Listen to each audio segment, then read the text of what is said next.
Alléluia.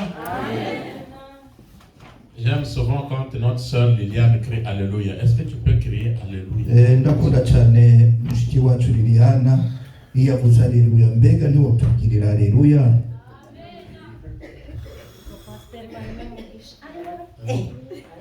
Imana mwijuru mujyane hejuru kandi nari mfite ibibazo.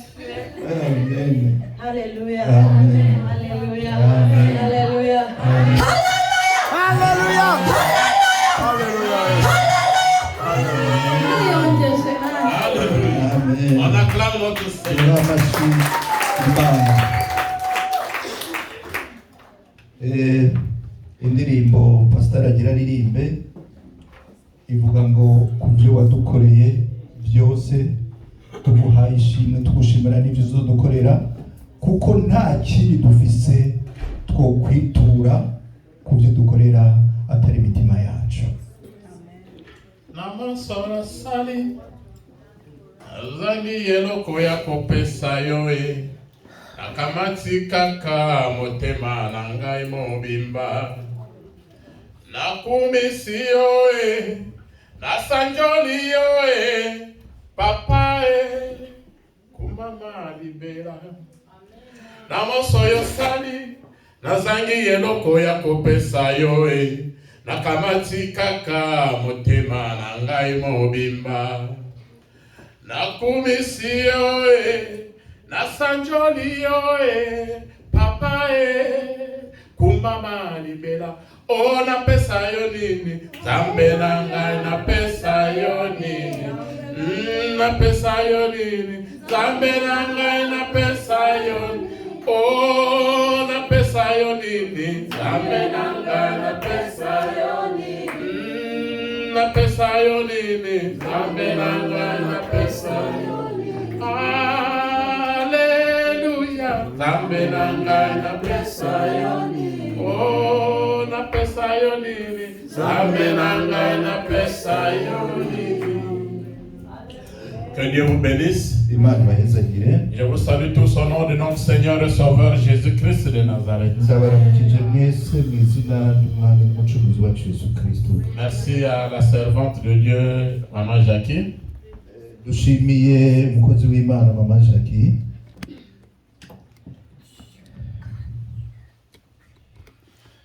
La victoire nous appartient.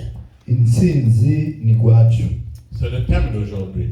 Niwo mutwe w'inyigisho no munsi. Est-ce que tu peux dire là où que tu t'es assis que la victoire m'appartient? Mbe urashobora kuvuga aho wicaye mu intsinzi ni gwanje? Intsinzi ni gwanje. Franchement, si la victoire t'appartient, tu dois sortir d'ici avec une grande victoire aujourd'hui. Ukuri kuri ngo niwaba intsinzi ari gwawe uza gusohoka uno munsi utwaye intsinzi. Si notre Seigneur Jésus-Christ est victorieux sur tous les plans, alors donc la victoire nous appartient. Niba umwami wacu Yesu Kristo ari utsinda muri byose, nawe intsinzi ni gwawe. Nous allons nous lever respectueusement Reka duhaguruke pour écouter la parole de Dieu. kugira twumve ijambo ry'Imana. C'est une parole qui est courte, Ni ijambo rigufi, mais préparez vos Bibles, vos stylos, vos calepins parce que nous allons rentrer de l'Ancien Testament au Nouveau Testament, c'est l'enseignement.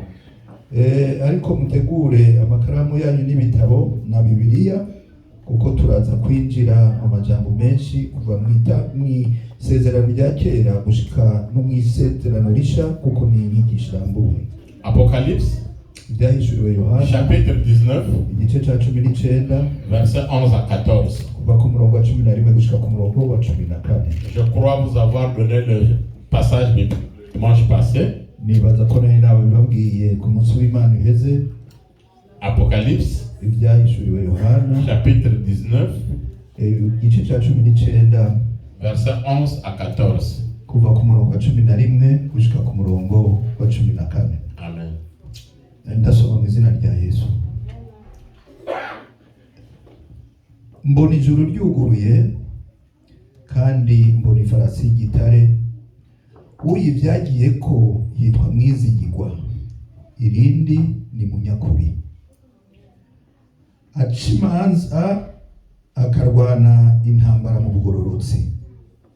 Inyonga ziwe ni imbeya z'umuriro, no mu mutwe wiwe yambaye ibitsibo byinshi, kandi afite izina ryanditswe, ntawe urizi atari we wenyine. Yambaye impuzu zajobetswe mu maraso, kandi yitwa Jambo w'Imana. Ingabo zo mu ijuru ziramukurikira, zicaye nazo ku mafarasi yera, zambaye impuzu zera derere zitanduye. Amena. Nous allons nous asseoir. Reka twicare.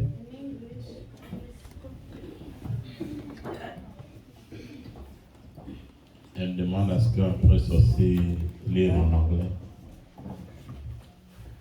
Notre frère Eric. And I saw heaven opened, and behold, a white horse, and he that sat upon him was called Faithful and True, and in righteousness he does judge and make whole. His eyes were as a flame of fire, and on his head were many crowns. And he had a name written that no man knew but he himself. And he was clothed with a vesture dipped in blood, and his name is called the Word of God. And the armies which were in heaven followed him upon white horses, crossed in fine linen, white and clean. This is the word of God. Amen. Alléluia. Alléluia. Je ne peux plus vous apprendre à dire à l'autre bon appétit, mais faites-le quand même. Ntabwo naba nkibabwira kwifuriza uwo muri kumwe kugira akayabagu, kugubwa neza n'ifunguro agira fungure, ariko bimubwire uwo muri kumwe. Parce que nous allons manger la parole de Dieu. Ko tugira turye ku magambo y'Imana. Bien-aimés dans le Seigneur, Bakundwa umwami, il est difficile d'avoir une vraie victoire sans passer par une souffrance ou des humiliations. Biragoye ko uronka intsinzi ikomeye utaciye mu ntambara, utaciye mu kurwana canye kubabara. Rappelez-vous que Jésus-Christ à la croix était passé par une humiliation et à la fin c'était la victoire. Mwibuke ko Yesu Kristo ku musaraba yabanje guca mu gisuzuguro, hanyuma agashika ku ntsinzi. Pour comprendre cette parole que nous venons d'écouter, kugira mushobore kumva iri jambo duhejeje kumviriza, nous allons repartir un peu en arrière. turasubira inyuma. La servante de Dieu Jackie nous a lu dans Jean chapitre 12 versets 12 à 15. Mushiki wacu Jackie yadusomeye muri Yohana igice cya 12 kuva ku 12 gushika ku 15. La Bible dit que Jésus-Christ rentrait dans Jérusalem. Ijambo ry'Imana rivuga ko Yesu yariko arinjira muri Yerusalemu. Effectivement, que Dieu te bénisse, sœur Jackie, parce que c'était à la veille de la Pâque. Imana kandi guhezagire mushiki wacu Jackie, kuko nukuri hari buca ari Pasika. 4 jours avant. Hari imbere gato ya Pasika. Jésus-Christ venait d'opérer un grand miracle. C'était la résurrection de Lazare. Yesu yareze gukora igitangaza cy'izuka rya Lazaro. Il devait se rendre maintenant à Jérusalem. Yategezwe rero kugenda i Yerusalemu. Donc ces gens-là qui avaient vu le miracle de Lazare commençaient à suivre Jésus partout. Abo bantu rero bari babonye igitangaza yakoreye Lazaro, bace batangura kumukurikira. Le miracle de Lazare se passe à Béthanie. Igitangaza cya Lazaro cyabera i Betania. Or Béthanie, c'est un village qui est proche du mont des Oliviers. Kandi Betania ni umudugudu uri hafi y'umusozi wa Elayono. Donc Jésus-Christ a pris l'âne. On lui a donné un âne. Il monte sur un âne. Yesu rero bamuzituriye umwana w'indogoba yurira ku mugongo wayo. Yes, Hachim. Faites très attention avec cet enseignement. Mumvirize. Je n'ai pas dit que notre église est la meilleure. Mais je vous dis que peut-être vous n'entendrez plus cela quelque part, cet enseignement. Alléluia. Amen. Alléluia. Amen. Ça veut dire qu'il était à la montagne des monts des Oliviers. Nukuvuga yari ku musozi wa Elayono. Il devait traverser la vallée de Cédron. Yategerezwa kujabuka mu kiyaya Cédron. cya Sedoni. Or, la vallée de Cédron et le temple de Jérusalem, il faut traverser par un pont. Ariko kugira ngo wambuke icyo ikiyaya cya Sedroni uje ku ngoro ya Yerusalemu wategetswe kwambuka ikiraro. Pourquoi il devait aller à Jérusalem? Ni kuki yategetswe kugenda i Yerusalemu? Certes, c'était pour célébrer la Pâque. Kimwe nuko yategetswe kugenda mu munsi mukuru wa Pasika. Mais le vrai problème est qu'il devait rentrer dans le temple de Jérusalem. Ariko igikomeye nuko yategerezwa kwinjira mu rusengero rw'i Yerusalemu. Et pour qu'il puisse porter le nom de roi des Juifs ce jour-là. Kugira ngo ashobore kwitwa rya zina ry'umwami w'Abayuda. Il monte Araduga sur un âne. Ku ndogoba. Et la foule l'attendait. Kandi abantu benshi bari bamurindiriye. Avec des branches de palmier. Bafise ibisandasanda. Pour recevoir le Fils de Dieu. Kugira ngo bakire umwana w'Imana. Ceux qui avaient vu le miracle qu'il avait fait sur Lazare. Abari babonye ibitangaza yakoze kuri Lazare. Et comme il y avait la fête aussi à Jérusalem, donc il y avait une immense foule. Kubera ko ari hasanzwe hari n'umunsi mukuru munini Yerusalemu, hari n'abandi bantu benshi. Mais quand il vient, ariko raza, il veut rentrer au temple. Ashaka kwinjira muri rwa rusengero. Il y avait un barrage. Hari uvuga ngo ikimutangira. Les pharisiens, abafarisayo, les sacrificateurs, abahereji, l'ont barré le chemin. Baramubujije kwinjira. Parce qu'ils ne voulaient pas entendre cela que Jésus-Christ soit le roi des Juifs. Kuko ntibashaka kumva ko Yesu ari umwami w'Abayuda. Alléluia. Rappelez-vous que quand on a crucifié Jésus-Christ mwibuke ku gihe bamubamba sur la croix, ku musaraba, il était écrit, hari handitswe, celui-ci uyu est le roi des Juifs. n'umwami w'Abayuda. Mais ce n'était pas une vérité. Ariko ni kwari ukuri. C'était de l'ironie. Kwari nk'uko mutwenga. On se moquait de lui. Bariko baramukinanga. En fait, on voulait lui rappeler que tu n'es pas rentré dans le temple de Jérusalem pour qu'on puisse te donner ce pouvoir de roi des Juifs.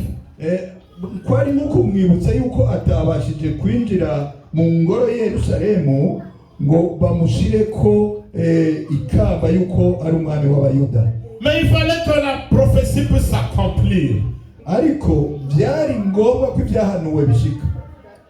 Le dernier verset que tu as lu, le verset 15 de Jean chapitre 12, verset 12 à 15, le dernier verset 15. Umurongo wa nyuma mu gisomwa yadusomeye kimwe kiri muri Yohana igice cya 12 umurongo wa 12 kumucika ku murongo wa 15 kuvuga umurongo wa 15. La Bible dit qu'il fallait que la prophétie puisse s'accomplir. Ijambo ry'Imana tubwira ko byari ngombwa ko ibyahanuwe bishika. Quelle prophétie? Ni ubuhe buhanuzi? Yesu asimu. Amen. Soulevez vos Bibles. Mumanike amabibiliya. Soulevez vos Bibles. Mumanike amabibiliya yanyu. La Bible. Bibiliya. Faites attention avec la parole de Dieu. Mugabe n'ijambo ry'Imana. Nous allons repartir dans l'Ancien Testament, Zacharie chapitre 9, verset 9. Tugira dusubire mu isezerano rya kera muri Zakariya igice cya 9 umurongo w'icenda. Tu peux le lire, Zacharie chapitre 9, verset 9. Nous allons comprendre. Ninde yo dusomera muri Zakariya 9:9. Turasoma mu izina rya Yesu. Amen. Nezerwa cyane wa mukobwa w'i Siyoni we. Rangurura wa mukobwa w'i Yerusalemu we. Dore umwami wawe aje aho uri, niwe mukiranutsi kandi azanye agakiza, yicishije bugufi, agendera ku ndogobe ndetse no ku cyana cyayo. Amen. Amen. Amen. Il devait monter sur un anneau. yari ku ndogoba Une année, si vous voulez dire. icana Ou un âne.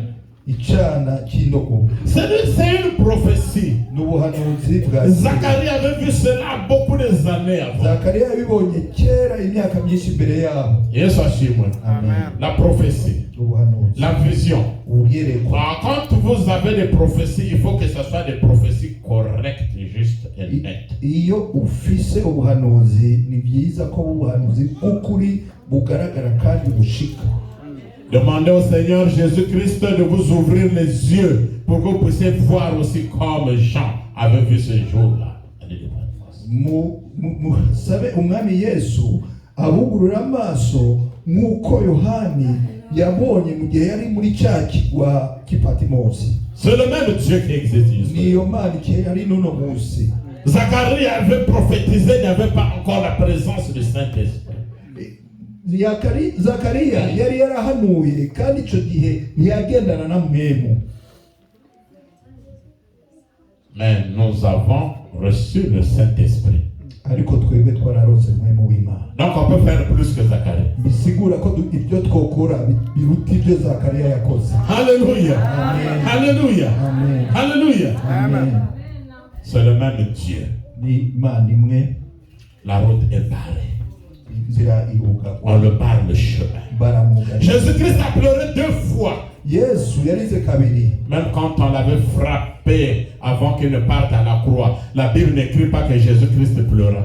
Igihe bamukubita imbere yuko bamubamba nta ijambo ry'Imana ritubwira naho yababajwe cyane ko yaritse. Yesu ashimwe. Amen. Mais il a pleuré lors de la résurrection de Lazare à cause de l'incrédulité de Marie et Marthe. Ariko yarize igihe yazura Lazaro kubera ukutizera kwa bashikiwe. Mais pour la deuxième fois quand il pleure sur Jérusalem. Ubugira kabiri arira yariri Yerusalemu. Parce que Jérusalem l'avait barré le chemin. Kubera yuko Yerusalemu yari yamugariye inzira.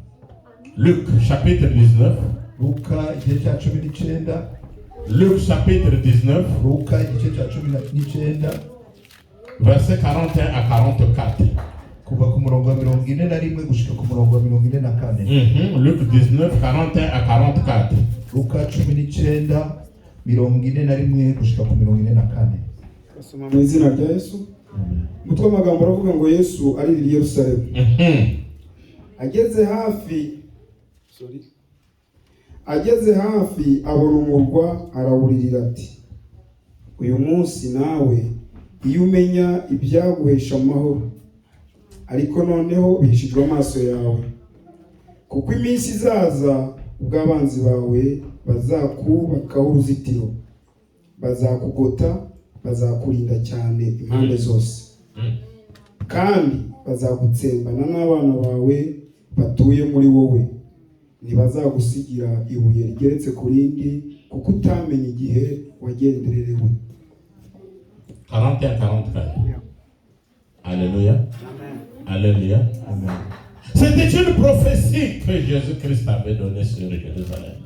Ubwo bwari ubuhanuzi Yesu yari yatanze kuri Yerusalemu. Alors 70 après Jésus-Christ, mu mwaka wa 70 inyuma ya Yesu Kristo, cette prophétie s'est réalisée. Ubwo buhanuzi bwaracitse. Les Romains sont rentrés à Jérusalem. Abaroma binjiye Yerusalemu. Alors 70 après Jésus-Christ. Mu mwaka wa 70 inyuma y'ivuka. Ils ont saccagé Jérusalem. Yerusalemu barayisambura. Il y a eu des morts. Abantu barapfa. Ils ont pris des gens pour l'esclavagisme. Bafata abantu babagira imbata. La prophétie de Jésus-Christ s'est réalisée. Bwa buhanuzi bwa Yesu burashika. On avait barré le chemin à Jésus-Christ. Kubera bari baramugariye inzira Yesu Kristo. Peut-être qu'il y a eu quelqu'un qui a fait un barrage sur toi. Bishoboka ko hariho uwo yarakugariye inzira. Peut-être que tu veux atteindre ton objectif, mais il y a une personne qui se lève pour dire je fais barrage, tu ne peux pas traverser. Nkumbure ushaka gushika aho ufitiye mu migambi, ariko hari umuntu yugaye avuga ati ntushobora kwambuka. Mais je t'apporte une bonne nouvelle ce soir. Ariko ndakuzaniye ubutumwa bwiza, inkuru nziza no munsi. Que de même que Jésus-Christ avait brisé ce barrage après, nk'uko Yesu yari yasambuye urwo ruzitiro canke iyo bariyeri mu nyuma, et que tous les barrages doivent tomber aujourd'hui, que la route soit ouverte. nawe ibizibira byose bisambuke, inzira yawe yuguruke. Alléluia. Alléluia. Sur le mont des Oliviers. Ku musozi wa Elayono, C'est là où Jésus-Christ, après 40 jours, avait amené ses disciples. niho hahandi Yesu mu minsi 40 yahamagaye intumwa ziwe, Pendant qu'il les parlait, ariko arababwira Acte chapitre 1, mu byakozwe n'intumwa igice ca mbere de verset 10 à 12. kuva ku murongo wa 10 gushika kwa 12. Acte 1, 10 à 12. Ibyakozwe n'intumwa igice ca mbere kuva ku murongo wa 10 gushika ku murongo wa 12. Acte 1, 10 à 12. turasoma mu izina rya Yesu. Dites-moi Amen. Bakiraramye batumbira mu ijuru, akigenda abagabo babiri barababonekera bahagaze iruhande rwabo bambaye imyenda yera. Barababaza bati, yemwe bagabo b'i Galilaya, ni iki gitumye muhagaze mureba mu ijuru? Yesu ubavuyemo akazamurwa mu ijuru, azaza atyo nk'uko mumubonye ajya mu ijuru. Basubira Yerusalemu bavuye ku musozi witwa Elayono uri bugufi bw'i Yerusalemu nk'urugendo rwo kugendwa ku isabato. Alléluia. Alléluia. Alléluia. La Bible dit que pendant qu'ils étaient en train de parler, ils ont vu Jésus-Christ partir au ciel. Ijambo riravuga ngo mu mwanya bakiraho babonye Yesu aduga mu ijuru. Deux anges se sont présentés. Haza abamarayika babiri. Hommes, que regardez-vous? Bati bantu muriko muraba iki? Car le même Jésus-Christ que vous regardez comment il est parti, c'est de la même manière qu'il va redescendre. Uko mubonye uwo Yesu Kristo aduga, niko muzomubona amanuka kandi. Pendant que nous sommes en train de prier, nous savons que notre Seigneur Jésus-Christ, il est monté au ciel pour aller te préparer de la place pour toi et moi. Mu mwanya turiko turasenga, tuzi ko umwami wacu Yesu yaduze mu ijuru kugira dutegurire ibibanza aho tuzoba wowe nanje. C'était sur le mont des Oliviers. Ibyo byabereye ku musozi wa Elayono. Zakariya chapitre 14, igice cya 14 verset 4, ku murongo wa 4 nous donne l'explication. aradusigurira. Zacharie 14, Zakariya 14 verset 4. umurongo wa 10 umurongo wa 4. Zakariya 14 umurongo wa 4. Écoutez ceci. Mwumve. Turasoma mu izina rya Yesu. Amen. Uwo munsi azashinga ibirenge bye ku musozi wa Elayono werekeye Yerusalemu iburasirazuba. Uwo munsi wa Elayono uwo musozi wa Elayono uzasadukamo kabiri, uhereye iburasirazuba ugeze iburengerazuba. Uzacikamo igikombe kinini cyane. Igice cy'umusozi kimwe kizashinguka kijye ikasikazi, ikindi kijye ikusi. Alléluia. Alléluia. C'est sur le mont des Oliviers, n'est-ce pas? Ni ku musozi wa Elayono qu'il mettra ses pieds. niho azoshira ibirenge bye. Et le mont des Oliviers se fondra en deux. Kandi umusozi wa Elayono uzocikamo ibice bibiri. C'est toujours Zacharie qui avait vu ça. Ni Zakariya yabibonye Beaucoup des années avant. imyaka myinshi imbere. Il avait vu Jésus-Christ qui descendait. Yabonye Yesu Kristo amanuka. C'est ce même endroit qu'il était parti, sur le même endroit qu'il était. Aho hantu yakuye atebuka niho azogarukira. Et Jean est venu confirmer cela. Kandi Yohani yaje kubishimangira. Bien aimé dans le Seigneur, Bakunda muri Kristo. ce que la sœur Jackie prophétise, Icyo umushiki wacu Jackie hanuye, ce que la sœur Liliane peut prophétiser, ibyo mushiki wacu Liliane ce que la yohanura, sœur Géraldine peut prophétiser, ibyo mushiki wacu Gerardine yohanura, ça doit être la même chose. bitegezwa kuba bimwe. Alléluia. Amen. Parce que Dieu ne se contredit pas. Kubera yuko Imana ntiyivuguruza. Ce que Zacharie avait prophétisé, Ibyo Zakariya yahanuye, Jean a vu cela. ibyo Yohani yabonye. Jean a vu cela. Jean a vu cela. Alléluia. Alléluia. Nous venons dans ta maison et nous nous rassemblons pour t'adorer. Nous venons dans ta maison et nous nous rassemblons pour t'adorer.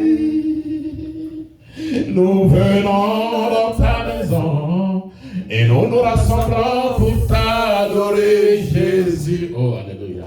Oh, oh, t'adorer, te louer, Seigneur. Oh, oh, t'adorer, te louer, Seigneur. Alléluia. Amen. Jésus-Christ est descendu à Jérusalem. Yesu yagiye i Yerusalemu. La porte du temple était fermée pour lui. Umwango w'urusengero bari bawugaye we kuri we. Maintenant, ce que Jean voit, Ariko ivyo Yohana abona, ce que nous avons lu dans Apocalypse 19, 11 à 14, ivyo twasomye mu byashuriwe Yohani igice cya 19 kuva ku murongo wa 11 gushika kwa 14. Jean voit le ciel s'ouvrir. Mbona ijuru ryugurutse. Alléluia. Peut-être que dans ta situation, le ciel était fermé. Après avoir écouté cette parole, que le ciel s'ouvre pour toi. Amen. Humure mu byo urimwo ijuru ryari ryariyugaye. Reka niwumvira ijambo nawe ijuru ryuguruka uno munsi. Quand le ciel s'ouvre, les bénédictions de l'Éternel tombent. Iyo ijuru ryuguruye imigisha y'Imana iramanuka. Alléluia. Il a vu une personne monter sur un cheval blanc. Yabonye umuntu yurira ku ndogoba yera, ku farasi yera. La Bible dit que son nom était fidèle. Ijambo ry'Imana ritubwira ko izina ryiwe ari mwizigirwa. Nous avons un ami fidèle même dans des situations difficiles. Même si tu es déjà enterré, il peut venir te ressusciter comme il avait ressuscité Lazare. Dufise inshuti y'umwizigirwa no mu bihe bikomeye nk'uko yabikoreye Lazaro akamuzura, nawe no mu gihe bikomeye n'igihe woba wapfuye yoza akakuzura. La Bible dit que son nom s'appelait aussi véritable. Ijambo ry'Imana rirasubira tubwira ko izina ryiwe rindi ari munyakuri. C'est-à-dire que c'est le véritable, c'est qu'il y a des faux.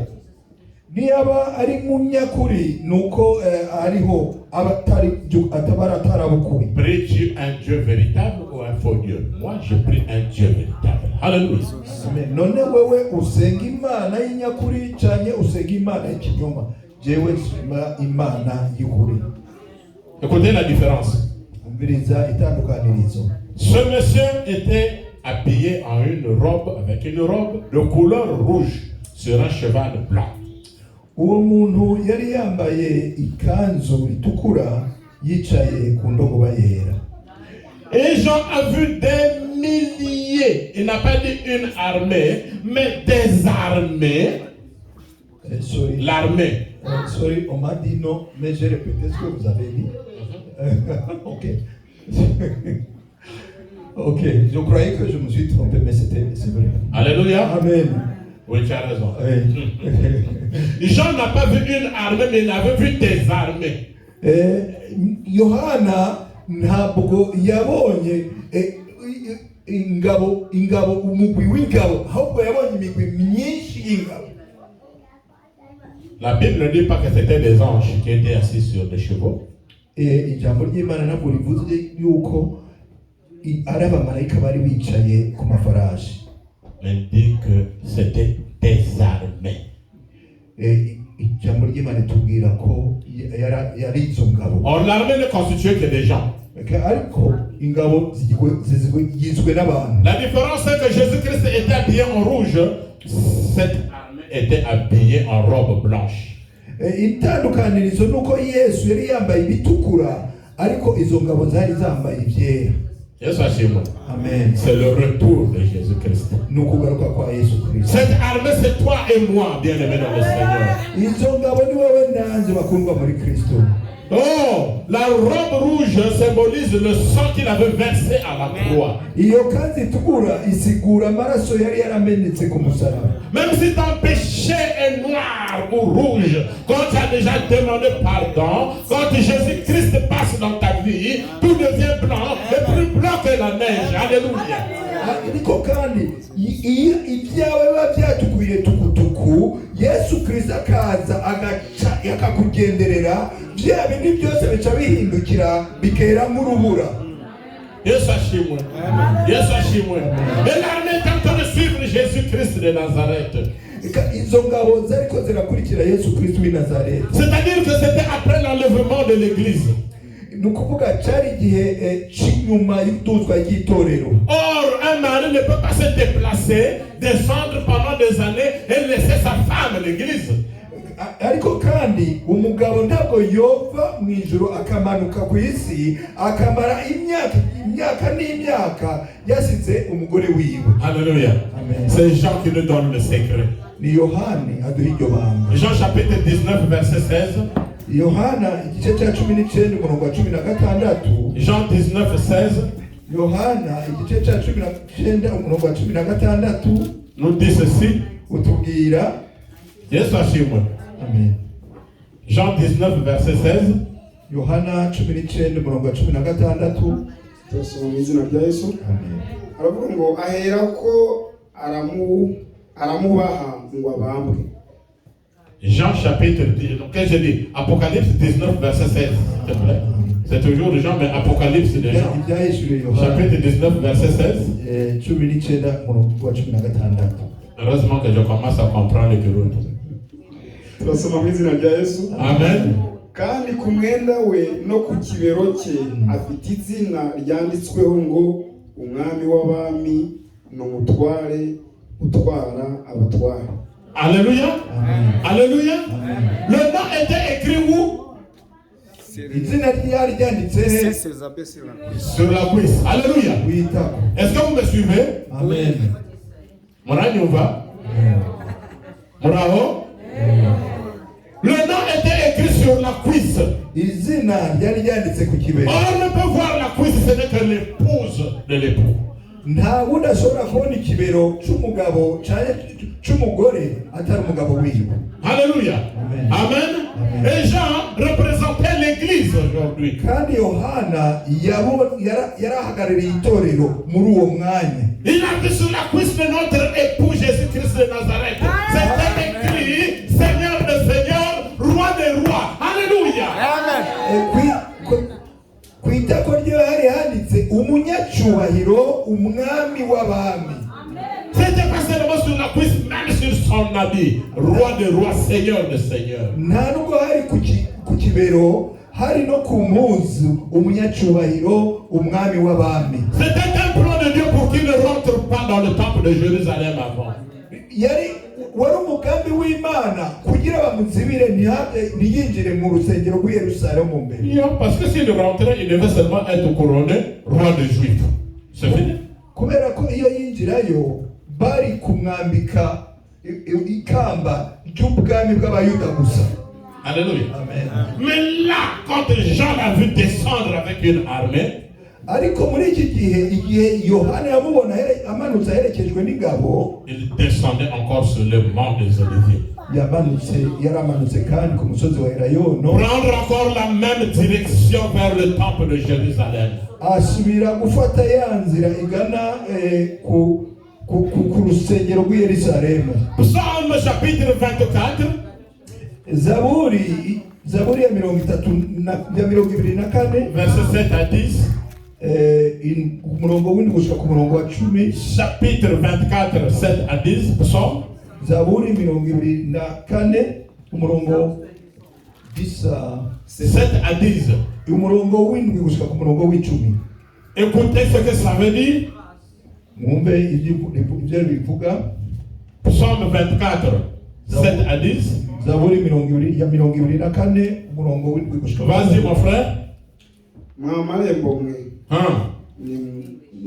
ni mwuname, mwamarembo y'iteka mwe ni mweguke.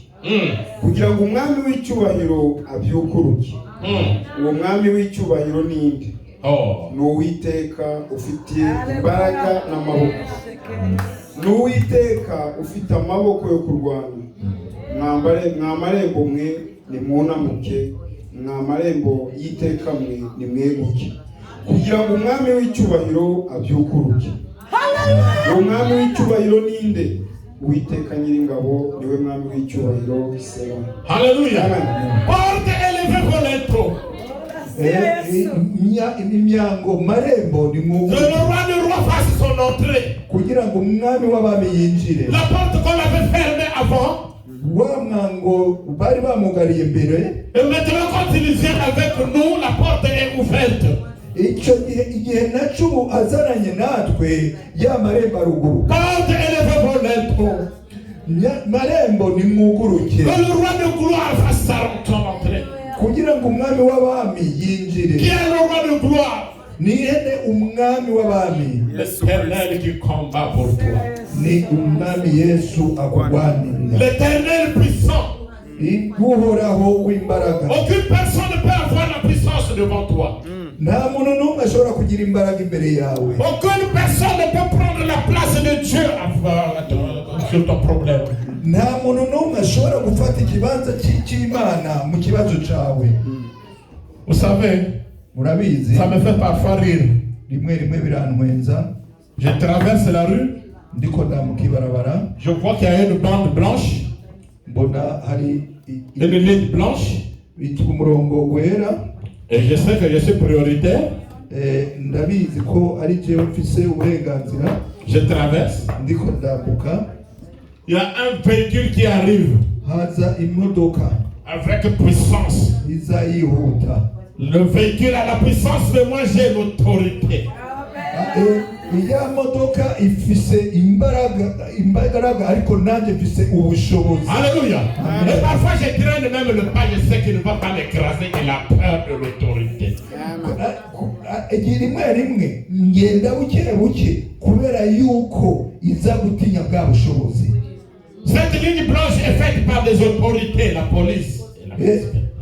Ujya murongo wera wakozwe n'abategetsi, wakozwe na polisi. Même si les policiers ne sont pas là, le véhicule doit respecter la ligne. Ata mupolisi yoba hari, imodoka yose irawubaha. Mais pour nous, notre Seigneur Jésus-Christ n'est pas absent. Il est là pendant qu'ils sont en train de prêcher. Il est là pendant qu'ils sont en train de sortir cette parole. Il est en train d'agir. Sa puissance est en train de se manifester. Il est en train de combattre le combat visible et invisible à ta place. Ariko twebwe umwami wacu Yesu ntariko ari kumwe natwe. Ari kumwe nawe muri kano kanya ndiko ndakubwira, ari kumwe muri kano kanya ndiko ndakwigisha ijambo, ariko aratugwanirira kandi ingwano ziboneka n'izitaboneka. Yesu ashimwe. Amen. La Bible dit que sur la tête de notre Seigneur Jésus, ijambo ry'Imana rivuga yuko ku mutwe w'umwami wacu Yesu il y avait des diadèmes, c'est-à-dire que de bandeaux ornés qui symbolisaient la royauté. Hariko igitsibo cyane umugara cyane inkofero iriko icafye ko n'inzahabu yerekana ubwami. Bien-aimé dans le Seigneur, Amen.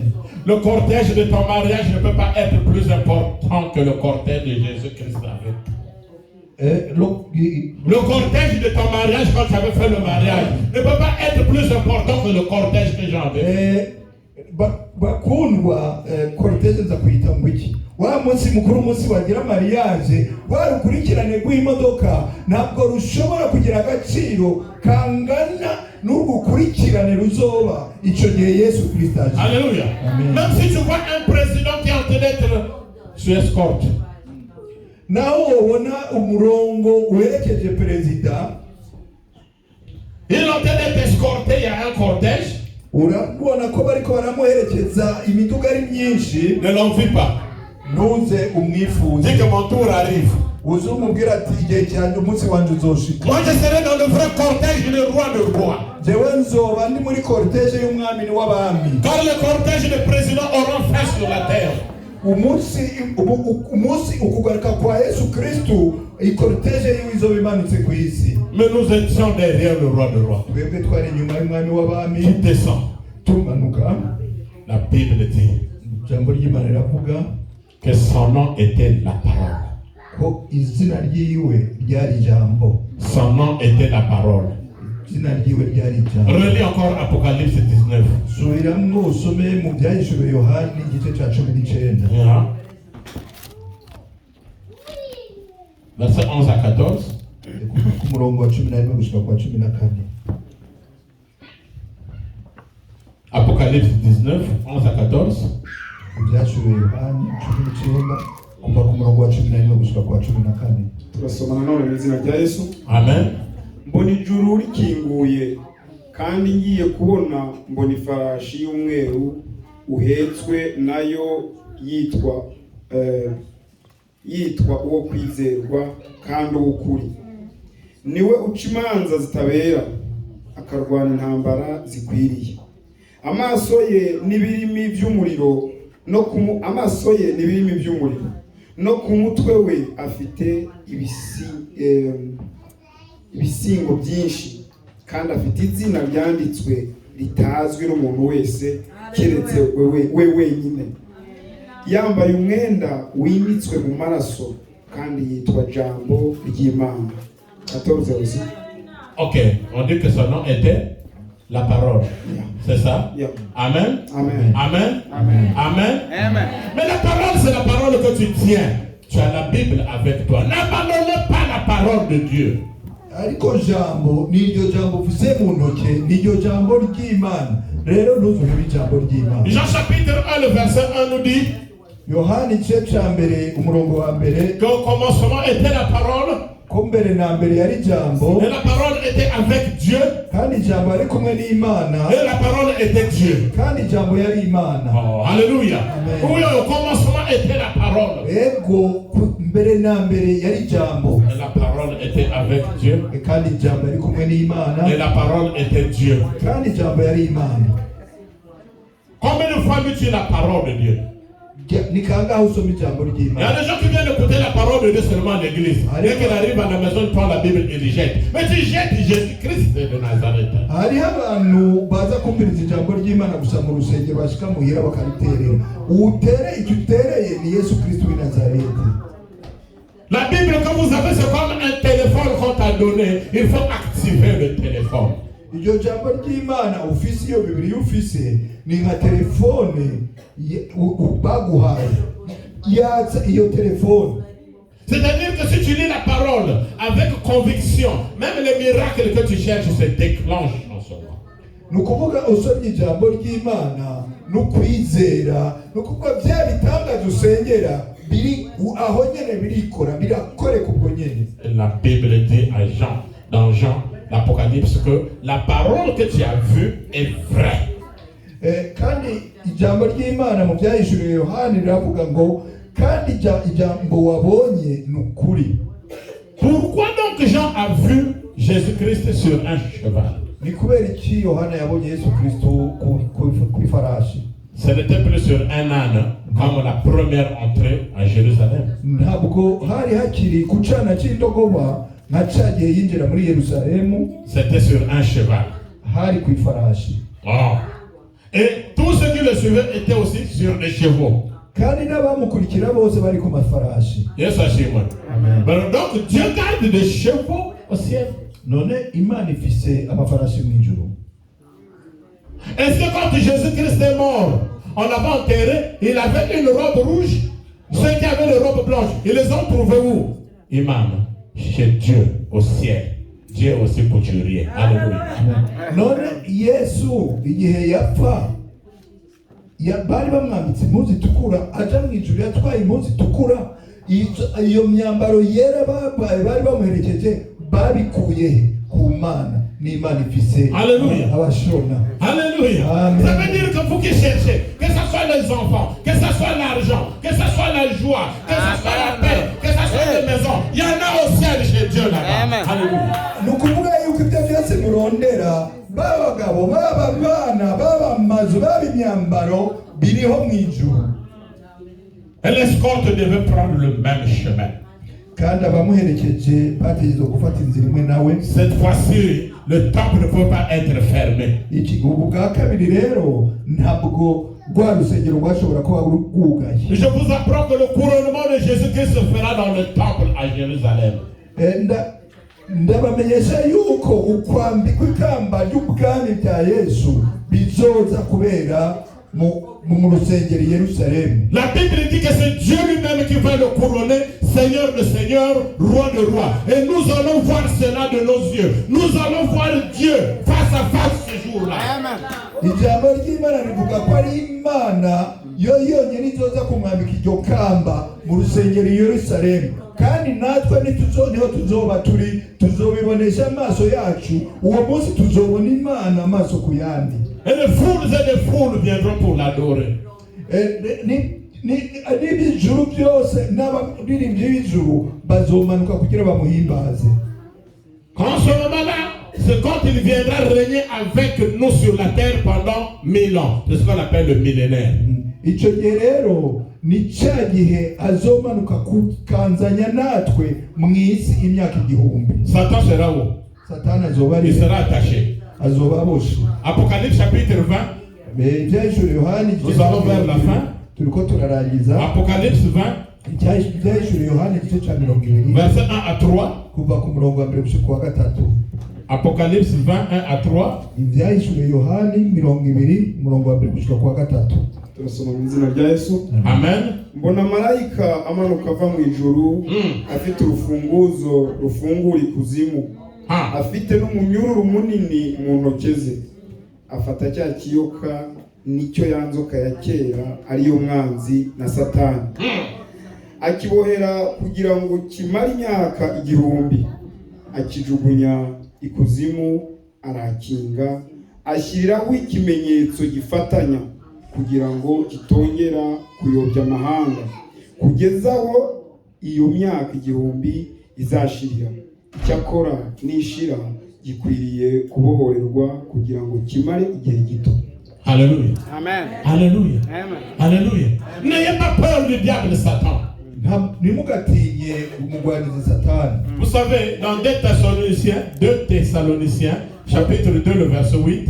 Mu Batesalonika wa kabiri igice cya 2 umurongo wa 8. 2 Thessaloniciens chapitre 2 le verset 8. Igitabo cy'Abatesalonika cya 2 igice cya 2 umurongo wa 8. Écoutez ce que Jésus-Christ va faire à Satan. Soyez attentifs. Mwumve Yesu ibyo azokorera Satani. Est-ce qu'on peut se lever là où nous sommes? Reka duhaguruke aho turi. Levez-vous là où vous êtes, 1 minute. Muhaguruke umunota umwe. Vous allez suivre ce que Jésus-Christ va faire à Satan. Kugira mwumve icyo Yesu Kristo azokorera Satani. Vous qui tremblez devant le diable. Mwebwe mugira ubwoba imbere ya Satani. Écoutez ce que la Bible nous dit. Mwumve icyo ijambo ry'Imana ritubwira.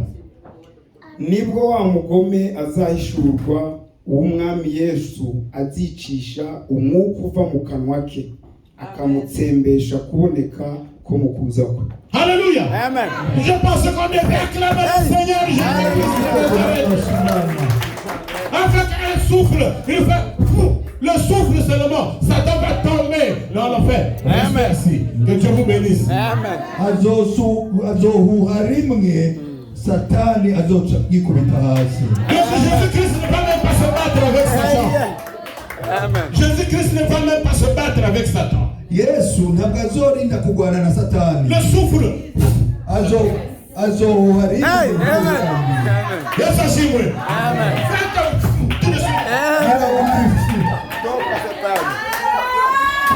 Quand vous voyez les prières que les gens font, on a déjà dit Satan, Jésus-Christ, le roi des rois, il fait.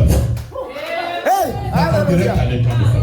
Murabona amasengesho abantu bagira basemera ngo Yesu mu izina rya Yesu, Satani wunga mu izina rya Yesu, ariko Yesu azoza huhe rimwe Satani acikubita. Et sur l'éclat aussi de son habit, quand il voit seulement les habits de Jésus-Christ, celui qu'on avait mis presque nu à la croix, maintenant les habits là vont briller, vont frapper Satan.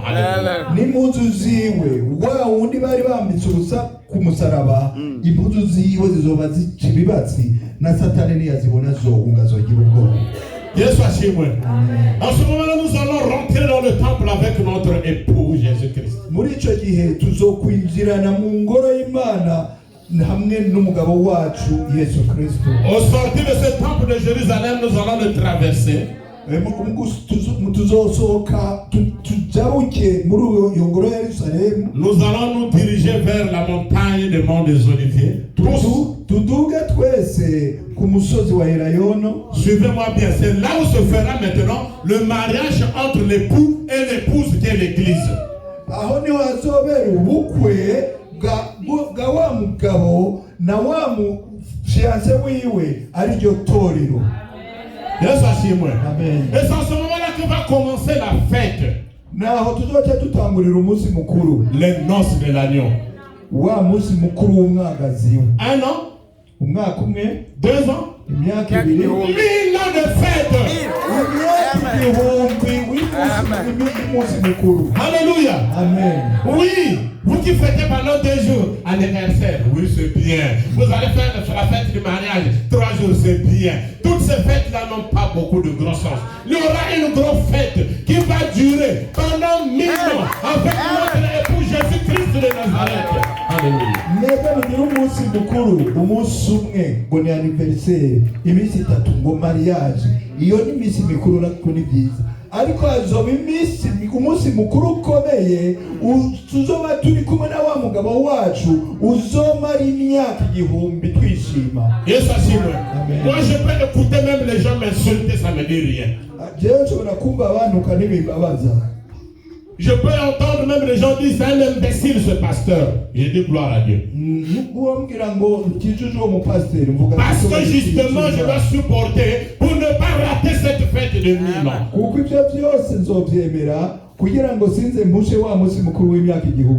Si tout le monde pouvait comprendre qu'il y a une vie qui nous attend qui est plus que celle-ci, il ne doit plus avoir de querelles et de discussions de jalousie.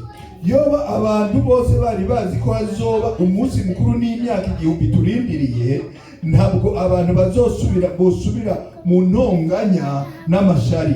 Le dernier verset que nous allons lire, umurongo wa nyuma tuza gusoma. Vous savez qu'il y aura un nouveau ciel, murabizi ko hazoba ijuru risha, il y aura une nouvelle terre, hazoba n'isi nsha. La Jérusalem dont parle la Bible, ce n'est pas la même Jérusalem. Dieu va faire descendre une nouvelle Jérusalem sur la terre.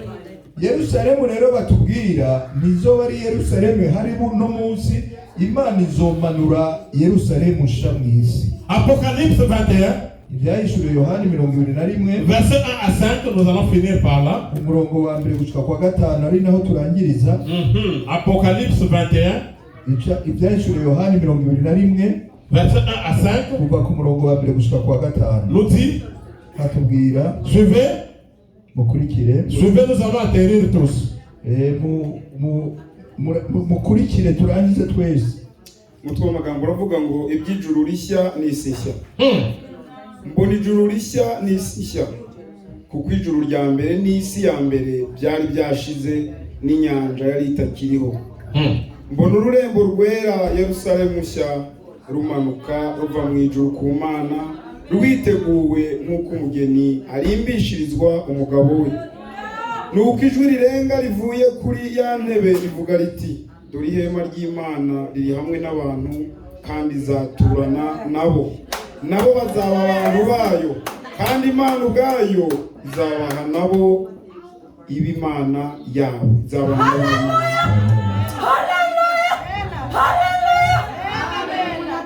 Uzahakura amarira yose ku maso yabo, kandi urupfu ntiruzabaho ukundi, kandi umuborogo cyangwa gutaka cyangwa kuribwa ntibizabaho ukundi, kuko ibya mbere bizaba bishize. Yicara kuri ya ntebe iravuga iti, dore byose ndabihindura bishya, kandi iti andika, kuko ayo magambo ari ayo kwizerwa n'ay'ukuri. Amen. Alléluia. Alléluia.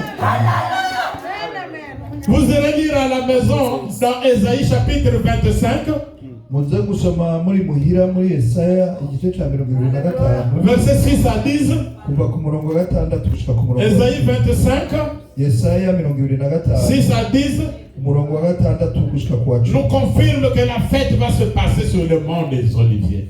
Haratwemeza yuko umunsi mukuru uzobera ku musozi wa Elayono. Donc il y aura une nouvelle terre. Hazoba isi nshasha. de nouveaux cieux.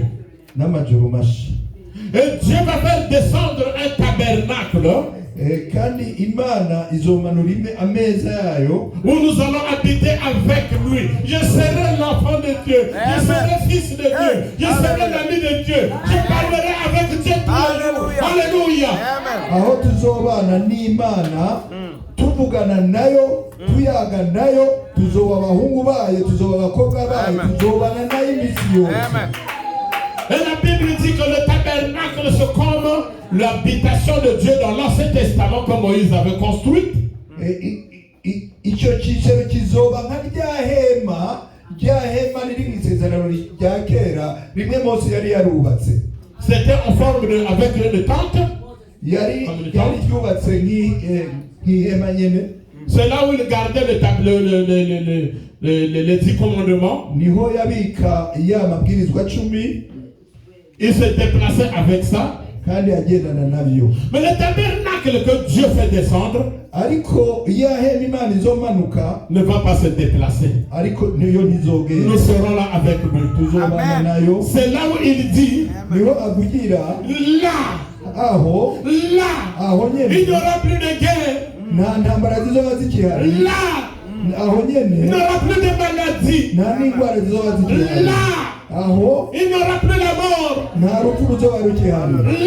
Aho nyene il n'y aura plus de querelle. nta n'induru zizoba zikihari. Nous serons de la joie en joie. Tuzokwana mu munezero n'umunezero. Nous partirons de la joie en joie. Tuzohera mu munezero tugenda mu munezero. Nous partirons de la paix en paix. Tuzohera mu mahoro tugenda mu mahoro. Nous partirons de la joie en joie. Tuzohera mu munezero tugenda mu minezero. Pour celui qui te dit que tu ne verras pas Dieu, tu lui dis que je verrai Dieu. Même si je ne le vois pas aujourd'hui, je le verrai un jour. Ukubwira ngo ntuzobona Imana umugati nzoyibona. Naho nzoyibona no munsi hari umunsi nzoyibona. C'est-à-dire que la fête sera pendant 1000 ans. Umunsi mukuru uzoba imyaka igihumbi. Et c'est là où Jésus-Christ va nous remettre maintenant la récompense. Jackie, tu as travaillé très bien pour le Seigneur. Voici ta récompense. C'est là. Aho niho mbere n'umwami Yesu azoduhera impembo yacu ati Jackie wewe warankoreye neza akira impembo yawe. Il y a François, tu as bien travaillé pour moi. Voici ta récompense. François warankoreye neza ngiyi impembo yawe. Dans cet endroit, aho hantu il n'y aura pas de pleurs. nta marira azohaba. Que tes pleurs finissent. Amarira yawe ahere. Pour être dans cet endroit, ariko kugira aho hantu nous devons marcher avec notre Seigneur tous les jours. dutegerezwa gutambukana na Yesu. Nous devons être prêts tous les jours. dutegerezwa kwama twiteguye. Les pantalons que tu portes ou les vestes, tu vas plus les porter, tu porteras l'habit blanc. Izo mpuzu wambaye ntabwo uzosubira kuzambara kuko uzoba wambaye ya mpuzu Or, Apocalypse chapitre 19, ibyahishuriye Yohana igice cya 19 le verset 8, umurongo w'umunani nous dit que les habits blancs, ce sont les œuvres des saints. uwo murongo tubwira yuko izo mpuzu zera ari ibikorwa imirimo y'abera. Imana ibayenze. Amen. Hallelujah. Hallelujah. Hallelujah.